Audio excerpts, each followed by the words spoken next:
కట్టిన ఇంటికి సున్నం వేసినట్లుగా ఉంది కాంగ్రెస్ ప్రభుత్వ తీరు. హైదరాబాద్ విశ్వనగరానికి మరిన్ని మౌలిక వసతులు కల్పించాల్సిన సర్కారు ఏడాదిగా అభివృద్ధికి ఆమడ దూరంలో ఉంది. కీలకమైన ప్రాజెక్టులను పట్టాలెక్కించాల్సిన దాఖలాలు ముచ్చుకైనా కనబట్టలేదు. పైపెచ్చు ప్రజాపాలన విజయోత్సవాలు పేరిట గత ప్రభుత్వ ప్రాజెక్టులను ప్రారంభించి మేమే చేశామన్నట్లుగా గొప్పలు చెప్పుకునేందుకు సిద్ధమయ్యింది. ఇందుకు నగరంలోని ప్రసాద్ ఐమాక్స్ థియేటర్ వద్దున్న హెచ్ఎండిఏ గ్రౌండ్ వేదిక అయింది. నేడు జలమండలి ఆధ్వర్యంలో ఓఆర్ఆర్ ఫేజ్ 2లో 19 రిజర్వాయర్లు 6 ఎస్టీపీలను సీఎం రేవంత్ రెడ్డి మంగళవారం ప్రారంభించున్నారు. దేశంలోనే 100% మురుగునీటి శుద్ధి చేసే తొలి నగరంగా హైదరాబాద్ను నిలపాలన్న గత కేసీఆర్ ప్రభుత్వం పూర్తి లక్ష్యం మరికొద్ది రోజుల్లో నెరవేరబోతుంది. రోజు ఉత్పన్నమయ్యే మురుగునీటిని 100% శుద్ధి చేయడానికి వీలుగా 3866.41 కోట్ల వ్యయంతో 1259.50 MLT సామర్థ్యంతో 27 కొత్త ఎస్టీపీలను చేపట్టి గత అక్టోబర్లో 7 చోట్ల ఎస్టీపీలకు వినియోగంలోకి తీసుకొచ్చారు.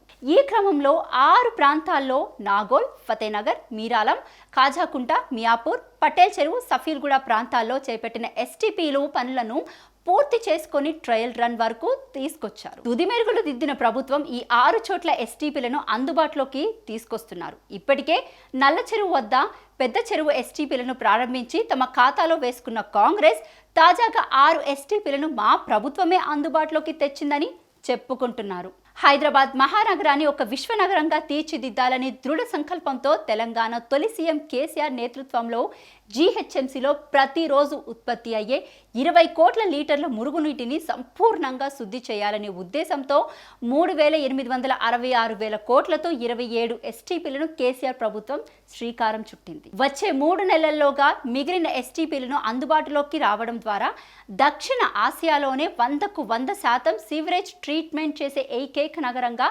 హైదరాబాద్ నిలవనుంది. ఎస్టీపీల నిర్మాణంలో కేంద్రం ఒక్క పైసా ఇవ్వకుండా ఈ ప్రాజెక్టులను సమర్థవంతంగా చేపట్టింది.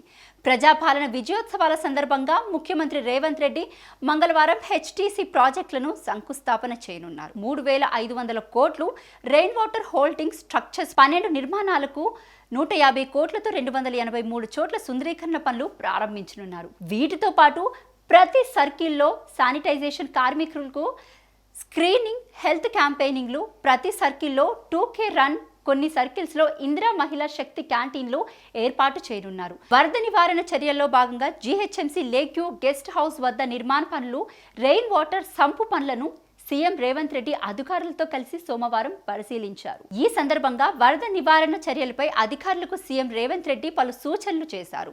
రోడ్లపై వరద నీటిని మలిస్తే నగరంలో ట్రాఫిక్ ను తగ్గించవచ్చని చెప్పారు. వచ్చే వర్షాకాలం నాటికి అన్ని చోట్ల పనులు పూర్తి చేయాలని సీఎం స్పష్టం చేశారు. రెయిన్ వాటర్ సంపులు డిజైన్ మార్చాలని సూచించారు. హైదరాబాద్ వ్యాప్తంగా గుర్తించిన 141 వాటర్ లాగింగ్ పాయింట్స్ దగ్గర రెయిన్ వాటర్ సంపులు నిర్మించాలనుకున్నారు. ఈ కార్యక్రమంలో నగర ఇన్ఛార్జ్ మంత్రి పొన్నం ప్రభాకర్, ఎమ్మెల్యే దానం నాగేందర్, పురపాలక శాఖ principal secretary Danakishore, GHMC commissioner Ilam Bharti, CM special secretary Ajith Reddy తదితరులు పాల్గొన్నారు. శరవేగంగా విస్తరిస్తున్న నగరంలో ప్రజల డిమాండ్కు అనుగుణంగా సమృద్ధిగా నిరందించేందుకు గత ప్రభుత్వం బాటలు వేసింది. ఔటర్ లోపల 193 గ్రామాలకు మెరుగైన నీటి సరఫరాకు గాను 750 కోట్లు ఖర్చు పెట్టి 164 రిజర్వాయర్లను, 1571 కిలోమీటర్ల మేర పైప్ లైన్లను వేసి దాహార్తిని దూరం చేసింది. ఇదే సమయంలో ఔటర్ లోపల మున్సిపల్ కార్పొరేషన్లు, మున్సిపాలిటీలు, గ్రామ పంచాయతీలు, కాలనీలు, గ్రేటెడ్ కమ్యూనిటీలు తాగునీటిని అందించేందుకు గాను 1200 కోట్లతో ఓఆర్ఆర్ ఫేజ్ 2 పనులు చేపట్టింది. మహేశ్వరం, ఇబ్రహీంపట్నం, మేడ్చల్, రాజేంద్రనగర్, కుత్బుల్లాపూర్, పటాన్చెరు నియోజకవర్గాలలో 2 ప్యాకేజీలుగా విభజించి 73 రిజర్వాయర్ల పనులను చేపట్టి దాదాపు ప్రాజెక్టులను తుది దశకు చేర్చి ఎన్నికల ముందు 23 చోట్ల రిజర్వాయర్లను ప్రారంభించింది. నేడు 19 రిజర్వాయర్లను సీఎం రేవంత్ రెడ్డి వర్చువల్ విధానంలో ప్రారంభించి అందుబాటులోకి తేనున్నారు. ఈ ప్రాజెక్ట్ ద్వారా 25 లక్షల మందికి లబ్ధి జరగడంతో పాటు అదనంగా 1.50 లక్షల కొత్త నల్ల కనెక్షన్లు అందుబాటులోకి రానున్నాయి.